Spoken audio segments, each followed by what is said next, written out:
Happy Thanksgiving. Happy Thanksgiving. Welcome to the show. Welcome to the Go-To Weekend podcast. My name is Kate Austen, ex-Michelin trained chef and winner of Great British Menu. I had to remind myself that. I am joined by the incredible Anna Søgaard, ex-head chef of Bistro Freddie, currently development chef of Rocket, and most importantly for this week, an American. Happy Thanksgiving. Happy Thanksgiving. So this show is brought to you by Square. Concept is amazing chefs come on, I get to cook a meal with them, and then you get to make it at home and we have a bit of a chat. Let's do it. Start with a drink? Yes. Okay, so I've seen that you've already started your Thanksgiving. I You have. had a Friendsgiving. What did it involve? I did, yes. So we always do the staples. It started when I first moved to the UK up in Manchester, and I was like, why not just do a Thanksgiving? I love it. It's my favorite holiday. So I invited the whole gang from work over, and we had a big feast, and it's just kind of been my thing ever since. So it's kind of like, it's the holiday in America. Thank you. That's all inclusive. It's not about religion. It's not about gift giving. So it's really just about getting together, showing some gratitude, and making a delicious meal, which is extremely American. So I'm going to be honest, I've never done a Thanksgiving. Okay. So this is all new to me. I love that. Completely new. What delights are on the menu? So we are going to be having all the classics today. Cheers.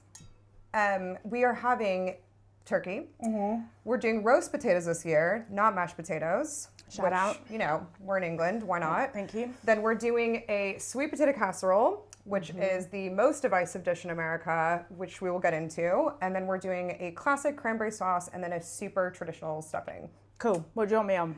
Okay, so I was thinking, why don't you do the sweet potatoes? Yeah.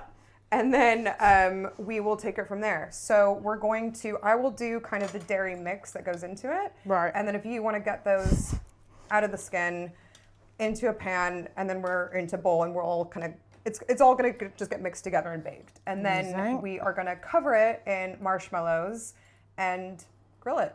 Amazing. So they can get nice and melty. So basically, yeah, if you get those into the bowl. Yeah. So here we're going to grab some butter. Yeah. And I should probably have asked you this before, but where are your spoons? Here. Amazing. It's the benefit of a very small kitchen. All right, so we're going to go in with the butter.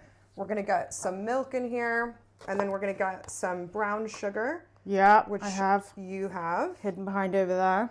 Amazing. And these are completely cooked sweet potatoes and then cold. Is that normally? Yeah, I mean, usually I just kind of take it out of the oven and just puree it straight away. But this is going to be heated, so it'll all just kind of get mixed together, and then it's all going to get baked. So the brown sugar is behind the coffee, hiding by the stop. Gorgeous. All right, so this is some packed light brown Don't sugar. worry, yeah. How fussy are we about skin? Oh, fine. It's fine. Yeah, it's absolutely fine. And then, so basically what this is what we in America call a casserole. It's just something that's in a dish, just baked together. It's a bit of a weird one because it is sweet. So in every sense of the imagination, it's a dessert, but on Thanksgiving, we decide it's a side dish and we have it with all the savory. This goes with your turkey, with your cranberry sauce. Yeah. Okay, it is a challenge. Yes. Yes, and I'm really excited to hear what you think of it. I'm excited. So it's funny because every year when I do Friendsgiving, I always think like, should I do kind of like a refined thing? Should we just do should I make it a bit more balanced? And every year my friends are like, no, we want straight tradition. Yeah, exactly. So when I lived in Scandinavia, which we will talk about because obviously you're half Danish. Yeah. I always used to do roasts. Yeah. Because I missed home. Yeah. And then I do a sticky toffee pudding, and the Danes would be like, you've eaten this enormous roast, and now you're having the heaviest pudding of all time. Yeah. Which is true, but... You know what? It's funny because I think there's a lot to be said about our traditions in America and, you know, our roots, which are obviously English. Yeah, I mean, there's nothing better than having like a big, beautiful roast and, you know, having... marshmallows inside. Yeah, why not? So, okay. Okay, I want to ask you, we do with every guest. Okay. Your high, low, and regret of the week. Oh, God, okay. So I would say the high is Friendsgiving, which I had on Sunday. And I would say the low is probably, I've just taken a new role and I'm kind of a 9 to 5 girly now, and having to navigate the Victoria line in rush hour traffic. It's the worst part of my day and I absolutely hate it. But regret? No, absolutely not. I love my job. So okay, it's definitely. What is the job? So I have recently taken on a role of head of tastings and development for a company called Rocket, which is, it's just a really lovely kind of luxury catering company that has been around for 25 years, female founded. It's kind of one of the lead players in kind of luxury events. And so my role, which I just started a few months back, is kind of to develop menus based on the client briefs that we get in. We work with some amazing, really high profile clients, and sometimes they have quite niche briefs for different events. So it might be a museum exhibition launch, or maybe a larger scale kind of corporate event. We do a massive scale of different types of events, and I come up with a menu, and then I am very client facing. I present the menu to the client, and then we kind of sell them the experience. Well, weirdly, we're pretending like we don't know each other, which we didn't know each other until about 2 days ago. But I have also signed with the company that you work for that autumn menu next year. Yeah. So we're pretending we're strangers, but we're not. So I do actually know what you're talking about slightly. You know all about Rocket, yeah. Tell me what you're doing. Okay, so this is the dairy that is going into the sweet potato casserole. So this is butter, thank you. Milk, some brown sugar, and then we've got some nutmeg, some allspice, some cinnamon, and that's going to be kind of the base of this casserole. So in here, what are we doing? So this is just straight up sweet potatoes. Like you said, they've been softened in the oven. It's kind of, we're going to start with a dry mash kind of base. We're going to add this dairy to it. Then we're going to kind of puree it into a mash and then bake it. So the thing about this dish is that the marshmallows is quite controversial. Yeah. Obviously. I mean, it's a side dish to a savory meal. So it's, some people think it's disgusting and some people don't do it. Some people just do, like a crumble on top, or like a nut crumble with some pecans, things like that. But would the Danes go? The Danes would probably not go for this. Fine. My dad never ate this. When we, my dad's Danish, my mom's half American, half Danish. So we don't really have roots in America. We, she's very much like a first generation American, but this is the one thing that we did always do in our family. I had a Christmas in Denmark. How was it? I've never eaten so much food in my entire life. In comparison to a British one, which obviously there is a huge amount of food. I think we started at about 12. Yeah. With dishes, and it was still going at 8. Comfy duck. We were having shrimps on toast. Let alone, I can't even remember what we had for the main course. Did you have the pork roast with the crackling on top? Because it's either duck or that. You drink a lot at the same time as well. Yeah. The memory's a bit hazy. So honestly, by the main course, I have absolutely no idea what was going on. I remember dessert, which at that point I was, up to here. And then we were mixing whipped cream into rice pudding. Yeah, with the cherry sauce on top. Which wheeled me home. I mean, I don't know what they're complaining about with the sticky toffee pudding, because when I get to the risalamang, I'm done. Yeah. That's it. And what's the tradition? You put an almond in. Yeah. If you find the whole almond. Exactly. And I actually did that with a little friend's Christmas last year. And you have so you have a whole almond. It's kind of a cold.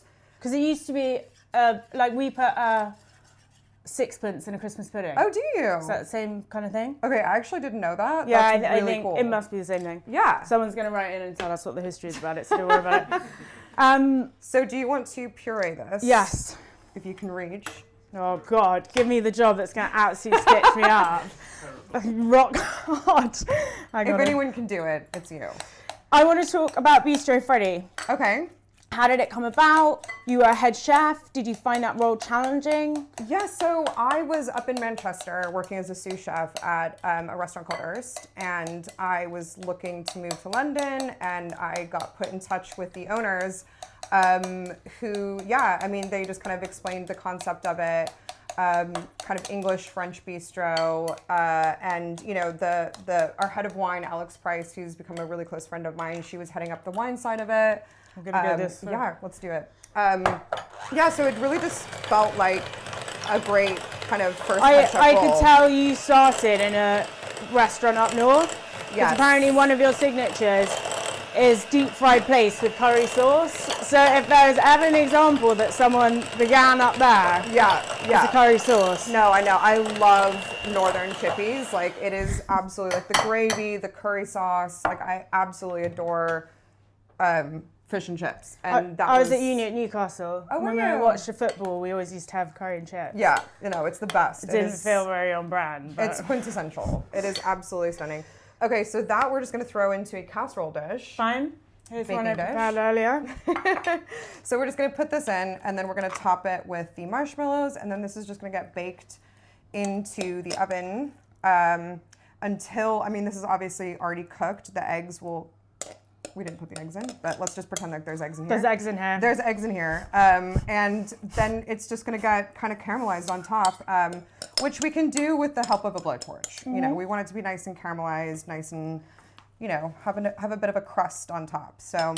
And becoming a head chef. Yes. Did you find it a challenge? Was it something that was difficult? Yeah, I mean, there's always challenges with, you know, taking a step up and having a new role and having new responsibilities. But I had a super supportive team around me. My sous chef was one of my closest friends who we had worked together at Hearst as well. So it was just kind of like a very natural relationship that we had together as head chef and sous chef. And then our general manager, Sinead, was absolutely incredible of like building the front of house.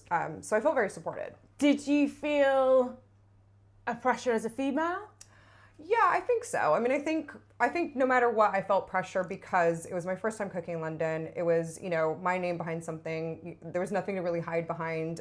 So of course, yeah, I think there's always, but I think in terms of pressure of being a woman, I think that was more in terms of, which I'm sure you'll of course know this as well, is just kind of like having that extra feeling of having to like prove yourself a bit.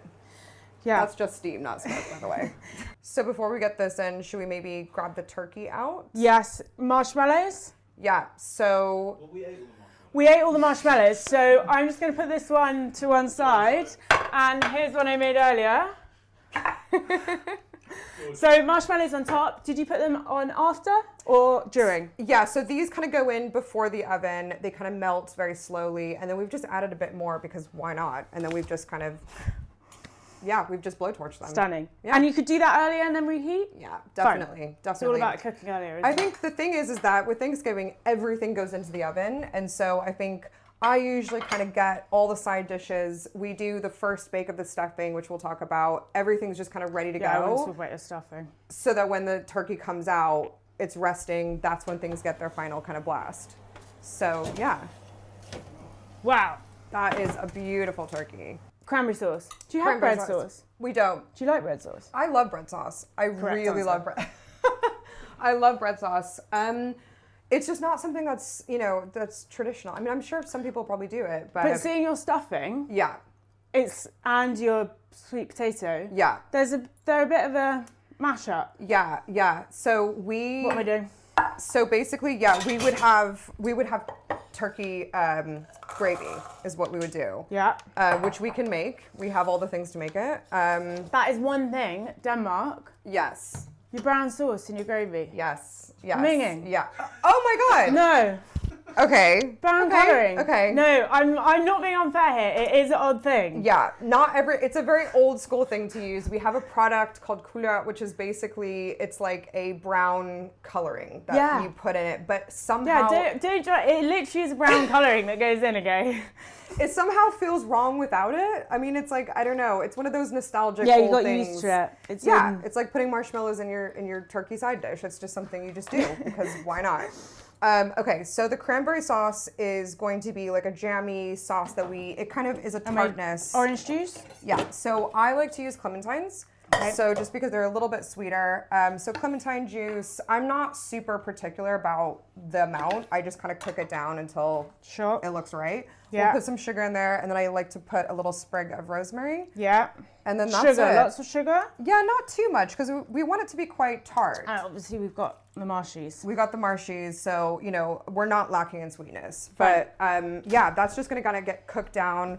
A little bit of water if it needs it, and then it's really going to seize up. So we'll probably take it off when it doesn't seem like it still has a ways to go, because it will set up. Nice. But yeah, that's just going to go on the stove, and then that's going to get cooked down, and then that's just going to be ready to go. it'll turn into kind of like a marmalade situation. Delicious. And yeah, and then shall we go on to the stuffing? Yes. Okay. So this is my favorite part, and this is like the star of the show to me. Like this is definitely fantastic. This is what people come for. No, this is what people stay for, I think, when it comes to Thanksgiving. So here we have some sourdough that's been torn into pieces. It's been dried, or you can also just kind of roast in the oven if you just are doing it on the day. It just needs to be really dry because like bread and butter pudding, it's going to soak up all that. Sure. Yeah, so if you want to grab some eggs. Yes. And I'll grab the stock. Yeah. Am I cracking in here? Yes, please. How many do you want? I would say for this amount, let's do about 4 eggs. 4 eggs. So this is going to become kind of like a custard chicken stock kind of that's going to bind everything. Yum. And then it's going to get soaked into that old bread, and then it's going to become something that is very, yeah, it's going to be baked together like a pudding almost. So this will get whisked together, and then we'll do some chopping. Mm-hmm. I can chop. So we'll need a leek. Did you find when you were working at Bistro Freddie, were you creating dishes for the menu? Yeah, so we had quite a long time of development before the opening because there was, we were looking for a site still, there was a lot going on. So I kind of moved to London, relocated, and then I had lots of time to just kind of work through the menu with the sous chef and with the team and just kind of get everything, just kind of develop the concept really and where we wanted to take the food. But and did you find that challenging? Because from my experience of becoming a head chef, it is an incredible jump from what you do before, and you've suddenly got a whole load of responsibilities that originally weren't really your problem. And kind of no one taught you about because you're worrying about costs of dishes and things like that. Yeah, I mean, I think like the higher up you get in the hierarchy of a kitchen, the more removed you become in terms of the actual cooking. Like a lot of my job was about managing the team and managing, like you said, like the admin bits and of everyone it. has problems, don't they? Yeah, absolutely. And openings are really hard, and thankfully I had been through an opening at Erst before this, so it kind of gave me the experience of what goes into an opening and like kind of the teething kind of era. But But you left, would it be fair to say prematurely? I mean, by the time I left, I had been there for about a year. Amazing. Yeah, so we're just gonna throw this butter in, by the way.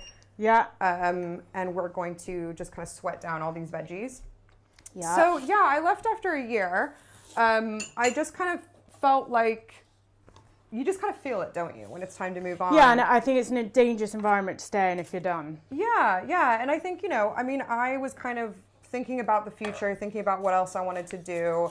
I really wanted to kind of go back into like kind of the food that I was trained in, that I grew up with, which was Danish food. So I kind of did that for a bit. But in all honesty, I was really trying to figure out what was the future of my career. And for me, now with development, I've really found that that's kind of the aspect of it that I really enjoy the most. It's super creative. It is just about, And it wasn't opening a restaurant. That wasn't... No, I never really wanted to do that. I kind of feel like I've done that now, and now I wanted a new challenge. So I think the landscape's changed a bit, especially since COVID. Yeah. I think that got the ball rolling. But I think there has been a move in conversations that how hard it is to be successful as a chef and what you put in to kind of what you get out. And you can have a great accolade, but from a business, from a money point of view, there have been way more people that we idolize in the industry who talk about it on how hard graft it is. And actually, especially with the way that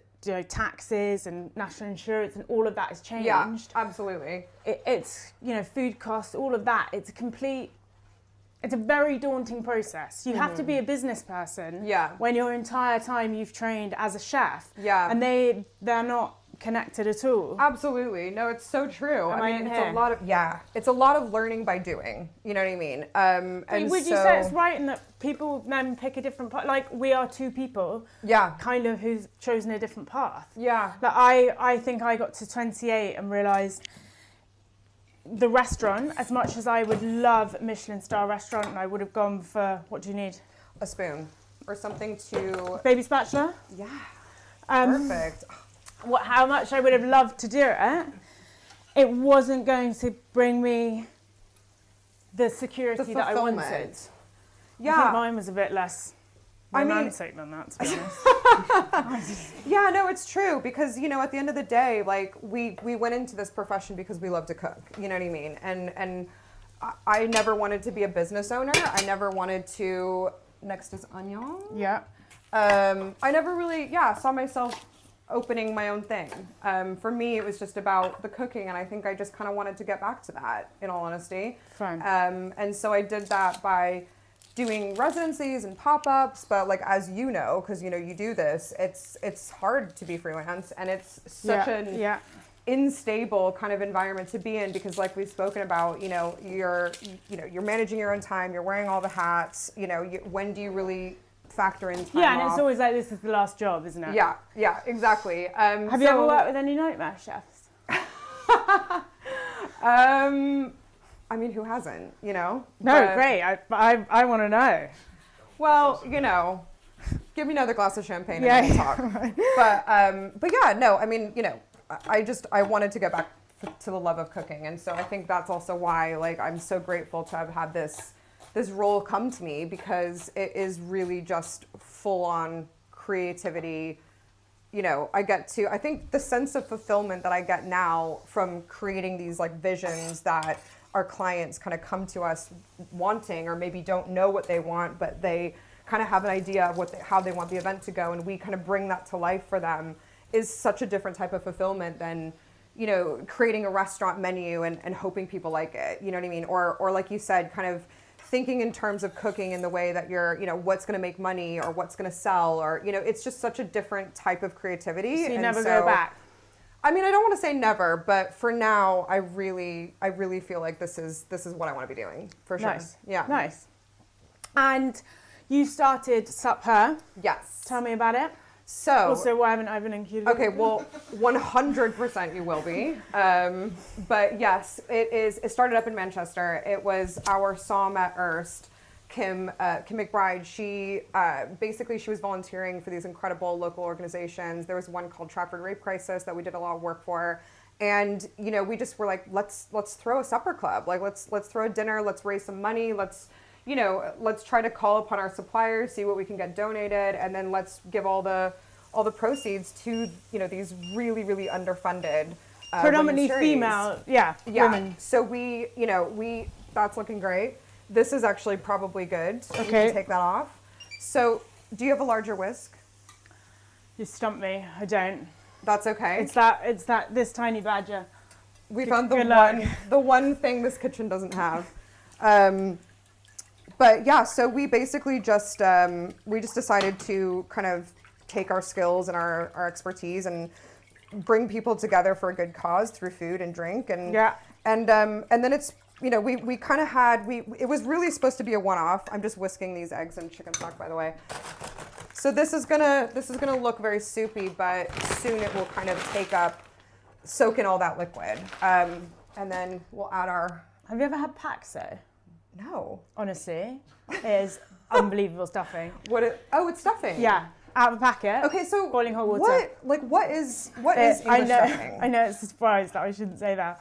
It is really but this good. is what the people want to know. Well, it is breadcrumbs and herbs. Okay. It does taste a bit artificial, but you put it in a dish, it is stunning. Amazing. Yeah, I mean, I'm 100% going to try that. How funny if in like a month's time, like the face of Paxo. It is really good. Get that call. It's really good. Okay, so everything in? Yeah, so this is just going to sit. And this is going to steep, and this is going to soak up all that liquid. And then soon, once that's looking a bit more... Should we get this out? Yeah, then it will be ready to go. All right, so... Here's one I made earlier. Basically, the stuffing all gets cooked, covered, so it can kind of bake together into... Oh my God, this marshmallow looks insane. Oh my gosh, those look absolutely unreal. Like, I'm not going to lie, those look great. So that's our stuffing. Fantastic. That's it. And so we're going to scoop that out and we're going to have it covered in gravy next to our turkey. Okay. So what stage are we at? Plating? Right now, I'm thinking maybe we make a quick gravy. Oh, great. Okay, so we're just gonna make a quick roux. Do you have more butter? Yes. Okay, amazing. But yeah, so supper, basically... You guys are going to pay me back, yeah? Oh, shut up. I'm joking. I'm joking. Supper, yeah. I'm going to be included in future ones. Lovely. You will be doing our next one with us. Thank absolutely. And yeah, so we really only wanted to do one, or we had planned to do one. And then basically we had a load of women from the industry being like, hey, can I get involved? Can I do one? I'd love to support the charities. And then it kind of turned into a supper club. And then last year we were just approved as a gorgeous as a community interest company. So we built kind of a board of directors. I obviously moved to London, and then we brought on Anna Carmichael, who is a northern-based chef who does the kind of northern events with Kim, and then I have Sinead, who is our GM at Bistro Freddie, who does the wine and the kind of she does everything pretty much except for the food here in London. So, and then we really just want to champion women in the industry who maybe don't get lots of recognition because they're not head chefs, and just kind of give them the platform to be super creative. My experience with women has been they do need more encouragement. Yeah. I think men are much better at running and jumping and willing to fall. Yeah. And women need the encouragement a bit more.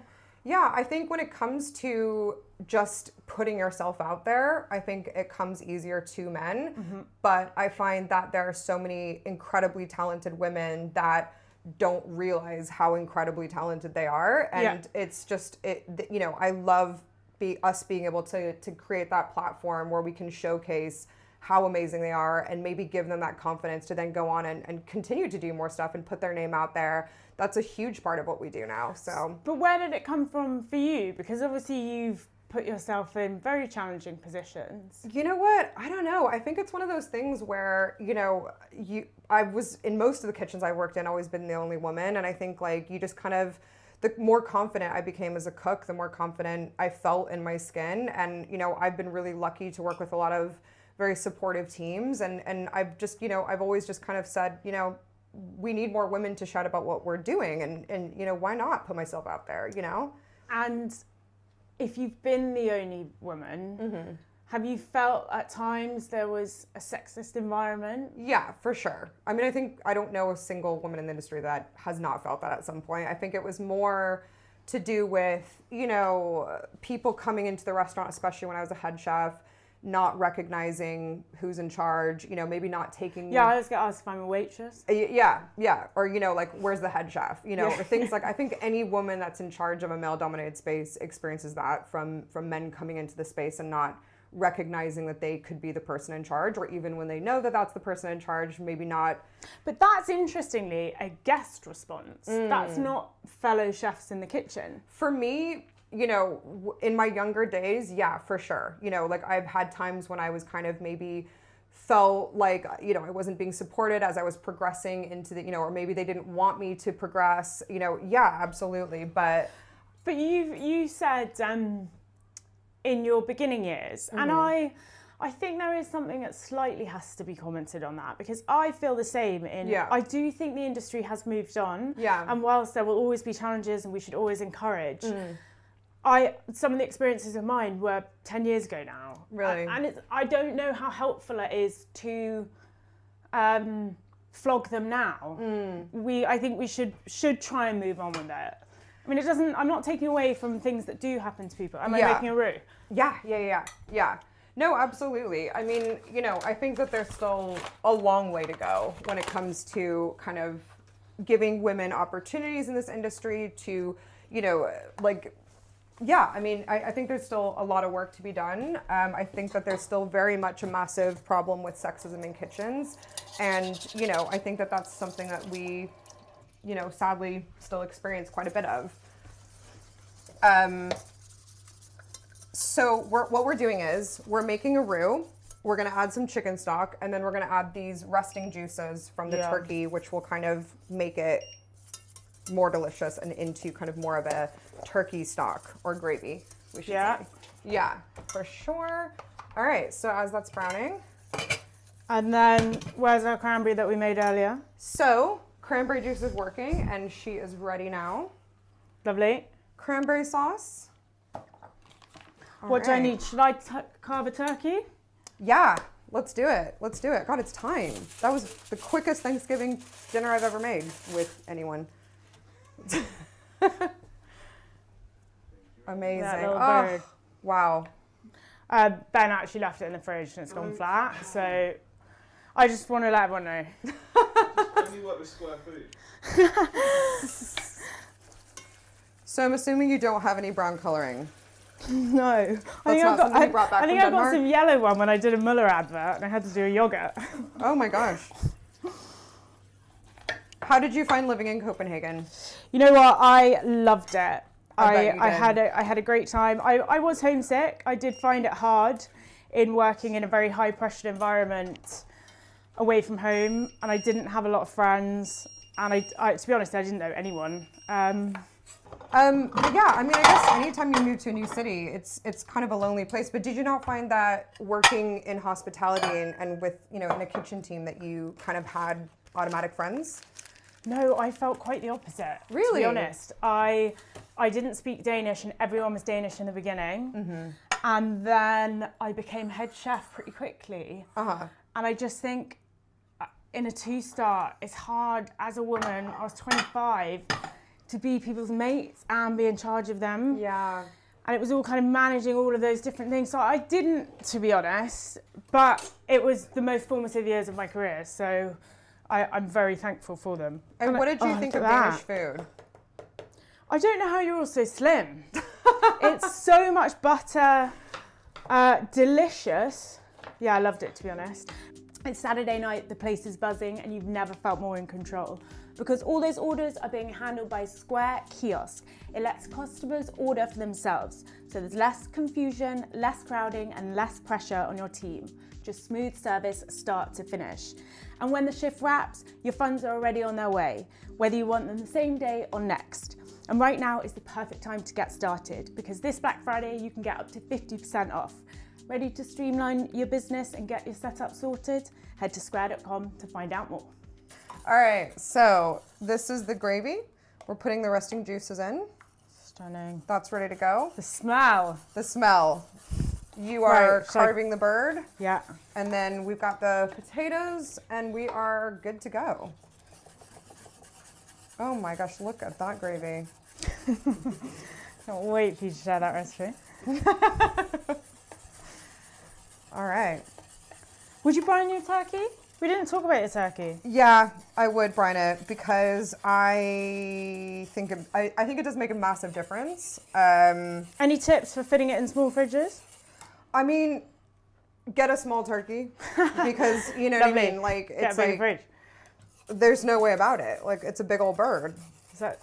I actually this year at Friendsgiving I made a panic chicken because I bought a turkey that was meant for like 8 people, and then I just kept inviting people, which my friend Alex, who was hosting, was like, stop inviting people. But yeah, so I did a panic chicken, and then the chicken ended up not getting eaten because Thanksgiving is really about the sides, isn't it? So look at this bread sauce. Oh my gosh. Sorry, blasphemy. Sorry, stuffing. That's all right. Stuffing. That looks so good. Oh, it's all like gnarly and crispy on the outside. Yum. Oh my gosh, that looks so tasty. I think I'll just put this, like the sauce is like, you know, that's like a... Help yourself. Yeah. We actually put coffee in the sauce to make it brown. So that's the secret ingredient. So you can't eat it. That is a beautiful turkey. It's because I didn't have any brown colouring. And look at that. Come on. For me, it's really about the pinkness of the marshmallows, you know what I mean? It's what ties it all together. Okay, let's go. All right, so cranberry sauce going on. This looks unreal. Okay, talk me through it. What's the dish? So we've got roast turkey. We've got gravy coming on later. We've got stuffing, roast potatoes this year, marshmallows on top of our sweet potato casserole, cranberry sauce. Ready to become. Let's get stuck in. Let's do it. Okay, so I'm going to quick fire while we do this. All right. Just to put you on the spot. Just wait until my mouth is full, and then let's do it. Okay, fine.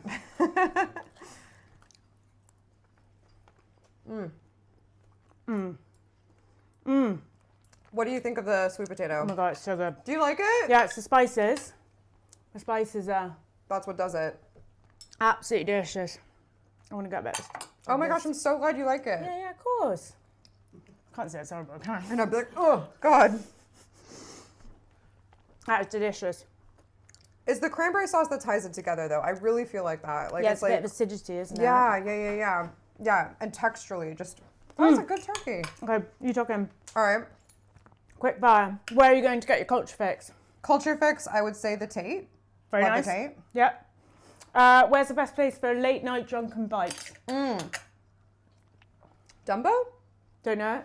Dumbo, Paris. They just opened in Shoreditch. Okay, what does it do? Burgers. Perfect. That'll do. Best place for a date? Do you know what? Where I did my last residency, Gaudet, wine bar pub, have some drinks, move into dinner.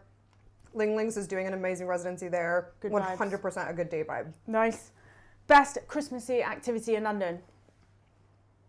I mean, I don't really do the activities, but having friends over for Friendsmas. Fun. I think that counts. There you go. And you're getting out of London for the weekend. Where are you going for a foodie weekend? Cornwall. Yeah, Hands great down. shout. Yeah, Any absolutely. restaurants? Do you know what? I would go to, well, my partner lives in Newlyn, and I would go to Love It because I absolutely love that place so much. So obviously we both have lived in Copenhagen. So I did bring a little gift because last time I was on this podcast, we did a little aquavit shot. Won't go on camera without it. Let's get stuck in. So I know you know what to say. Skål. Skål. Skål. All right. Thereabouts. Skål and tak for mad. Wow. Woo! Really puts the hairs on your chest, doesn't it? Yeah. Yeah. Woo! Well, you've been an absolute pleasure. I've had a thrilling time, learnt loads, amazing food. Sadly, all we've got time for this week. Join us next week where we have Big Haz on. And follow us on all the normal platforms, Spotify, YouTube, Instagram, all of that. And yeah, see you next week.